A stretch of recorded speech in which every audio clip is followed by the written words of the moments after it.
That's right. Welcome in, welcome back, folks, to three huge changes coming to Notre Dame football for the 2024 season and what they mean edition of the Always Irish Show.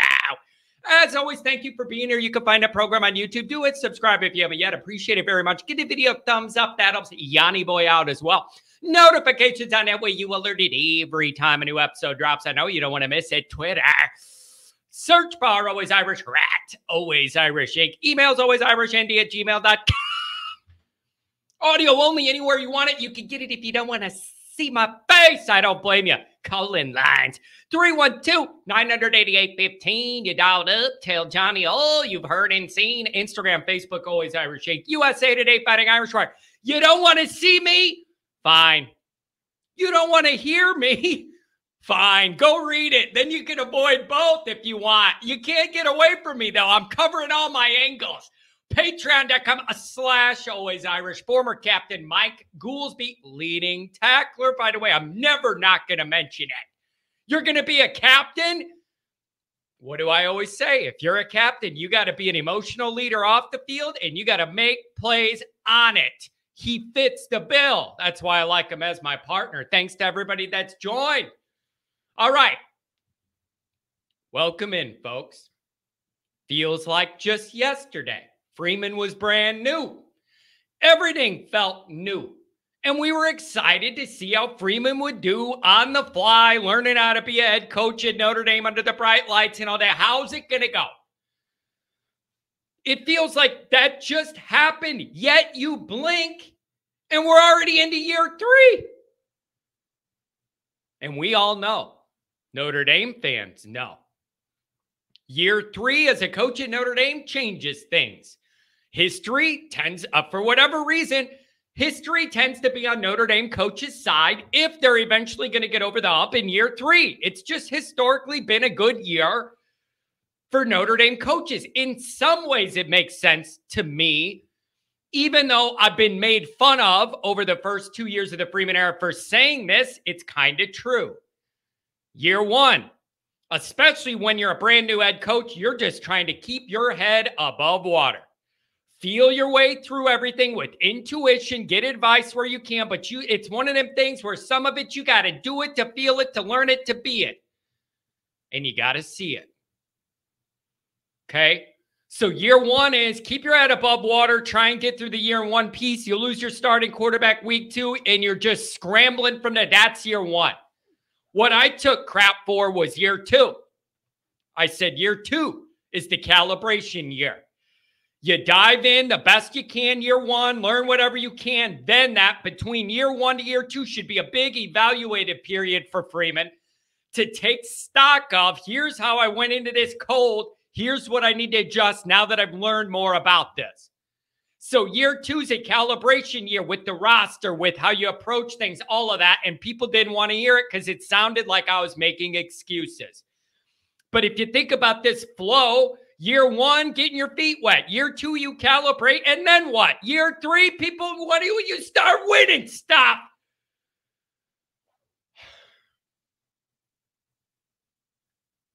Also, you don't just have the year 3 Notre Dame thing. It lining up with the new expanded playoff is just a big deal. It's a big deal.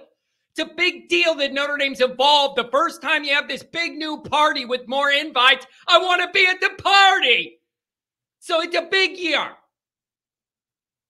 So as we think about what's to come in 24, let's analyze what I think to me are the 3 big changes coming to the program and how they're going to impact the program. And how, if they don't, you got a problem. Here's number 1. Mike Denbrock. Why is that number 1 on my list? I'm going to tell you why. Nothing I do is random. You may not agree with my logic, but I always got something rattling around. Nothing I do is random. There's always an angle. I'm very careful not to expose myself in that way, throwing stuff out there I can't defend or can't rationalize. This is the internet. You can't get away with it. I'm very careful. Mike Denbrock's number 1 to me. He turned my biggest question mark on the field into something I already trust. John, what do you mean you already trust it? We haven't even seen anything yet from Denbrock in the Notre Dame offense. I don't care. It's going to be better than what we had before, and I know that right now. It's going to be better. The offense is going to be better with Mike Denbrock drawing everything up. It's not a question of if it's going to be better. It's a question of how much better, how fast. You following me? You picking up when I'm dropping down? It isn't. I have no doubt this offense is going to be better. It's how much better. How big is that jump? But the fact that when the season ended and I'm sitting there thinking, what do I feel good about where it's trending for next year? What am I nervous about? The number one thing that I was worried is going to weigh everything down is Parker in that offense. And you have managed to turn that huge question mark that I did not trust at all, had major doubts about, into a positive. You took my biggest negative on the field and turned it into a positive with that one hire. That's not just any guy. That's a guy that loves Notre Dame. He's on his third time back. He has, 30, 40 years of experience, just came off Heisman and the number one scoring offense in America. Chain next to Swamp Thing. It's a heck of a resume. This isn't just any old retread you hire to fill an OC position. This ain't that. This ain't that. And the fact that I know this guy loves Notre Dame and his soul means something to me. It may not to you. You may not care if somebody doesn't like Notre Dame in their heart, but as long as they coach good and we win, you don't care. I would be happy with that too. This is that and a cherry on top because the guy genuinely loves Notre Dame like you and I do, and I love that. No offense to Parker, but he was in over his head. And I literally mean that. I have no ill will to Gerard Parker at all. He accidentally got the job. He wasn't even the first or second candidate, not even number two, maybe number three. The job fell in his lap. It's not his fault. Administrative issues. That's what we'll chalk it up to. Administrative issues. How he got the job. I hold nothing against him. He was dropped in the deep end of the pool with a lead weight in his boots.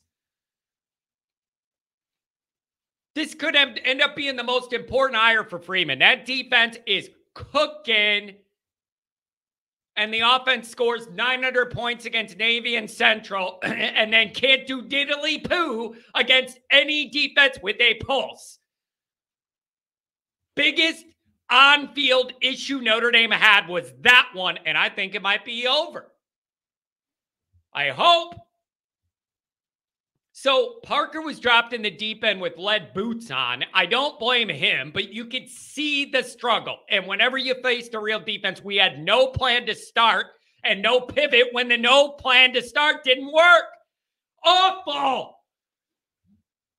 Notre Dame should never be in that position.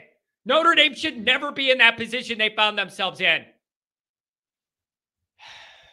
So this is going to end up being one of the top one or two hires of the Freeman era, in my opinion. We'll get to another one that's on that list of importance, too.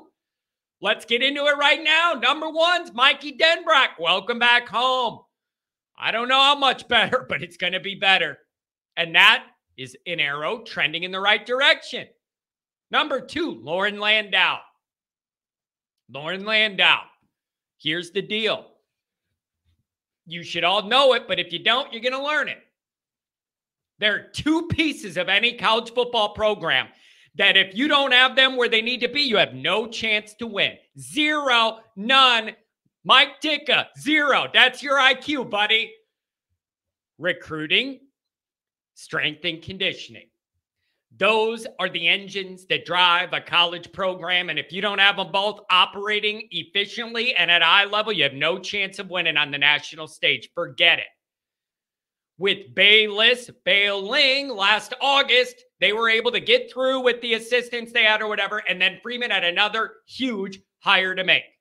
Landau's a very interesting choice. Very varied background. From everything from private one-on-one training academy stuff where you hire him and he works you on your thing, your sport, whatever, all the way up to being the lead trainer of the Denver Broncos of the NFL. That is a vast range of different scenarios he's worked in. I know, talking to Goolsby, he likes the fact that Landau's had business stuff on his own, and he has that part of his mind and a different way of looking at it than a lot of these coachy McCoachersons do. So it felt like Freeman wanted a blend of old school stuff, tried and true, strength and conditioning stuff, but more of it blended with a new age medicine and technological angle, getting us into modern times and all that. So that's what Freeman was looking for, is a blend of those, and Landau fits the bill. Here's the deal with it. It has to work. This has to work. It has to go well. It has to go smooth. You have to see the results in the bodies and whatever they're trying to do. Plain and simple. It's got to work. This can't fail. This can't not be a good fit. We can't be getting into November and the linemen are 25 pounds less than they were in September, which happened multiple years in the Kelly era. And we always wonder, why does it seem like when we get to November, Notre Dame just gets ran over? You had guys literally dropping 25 to 30 pounds of weight that were on the offensive and defensive lines throughout the year. That is humiliating. That is an embarrassment. That is an embarrassment. But that happened in a lot of those early Kelly years. And it's a reason we ran out of gas in November and got ran down and worn down. Unacceptable. So this has to work. It cannot not work. It's got to work. It's got to be a good fit. So we're going to see. So far, so good on what they're saying on the winter workouts. Go, yeah. I wouldn't expect to hear anything bad yet. Let's see how it goes. But it's got to be right. And if it isn't, woo, baby, Freeman's got problems. Think about how important that is. If you don't have your guys ready to play, it's just not going to matter how good they are if they're physically not in the perfect condition they need to be to compete. Got to get it right. Number 3, we're talking about changes for 24. I think Riley Leonard's a big change in 24. Now, I 100% agree, and I feel fans have cooled on the transfer quarterback thing in Notre Dame. The first 2 we've done did not get Notre Dame over the hump. Let's be honest. Fans wanted and hoped for more out of Hartman than they got, and it wasn't all his fault. I want to be very clear about that. Some of Hartman not getting Notre Dame where we all dreamed is not all his fault. You can parse out blame in a lot of different areas. Parker, wide receiver situation. Some of Hartman just not being elite. At times, the O-line, although I'm not going to blame that like I am the other features. So it isn't all him. But the bottom line is we didn't get out of him what we hoped for, which was a guy that could put the team on his back in a big game moment or where things are going wrong and the breaks are beating the boys and be able to come out of it, put the team on your back and overcome it. Well, that didn't happen, and we lost 3 games, and we're in a bowl game nobody cared about.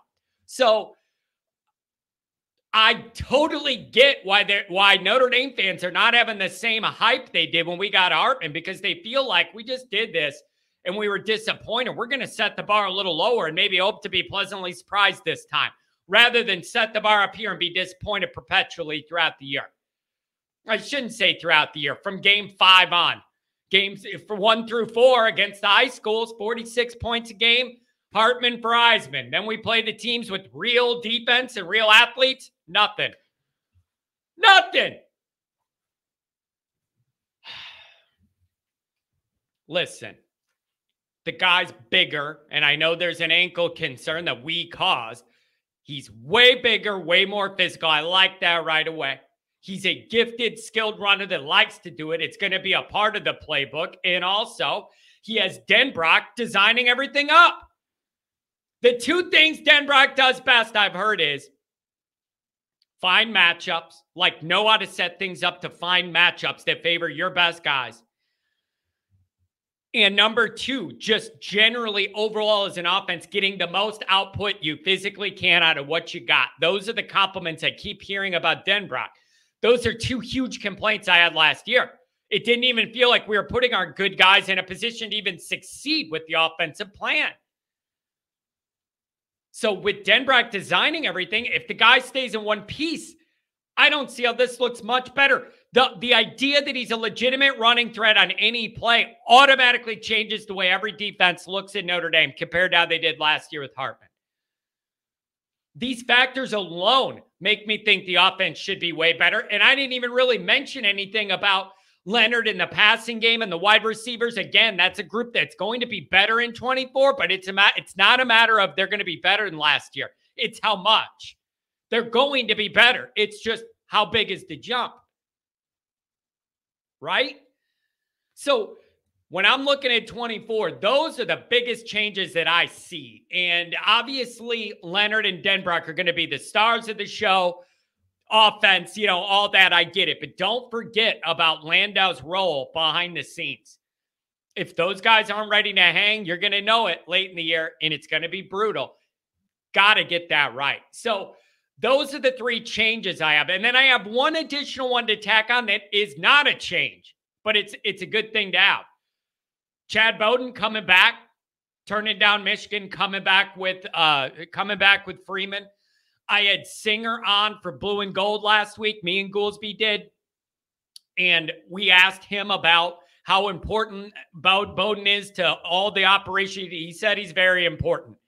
And that relationship that Freeman has with Bowden and his team is different, and it's working. It's magic right now. Getting that guy to stay is a change for 24. They didn't need to happen. So I'm going to credit us that is keep the machine rolling. That is going as good as I remember it ever going in Notre Dame recruiting-wise. I didn't want to mess that up.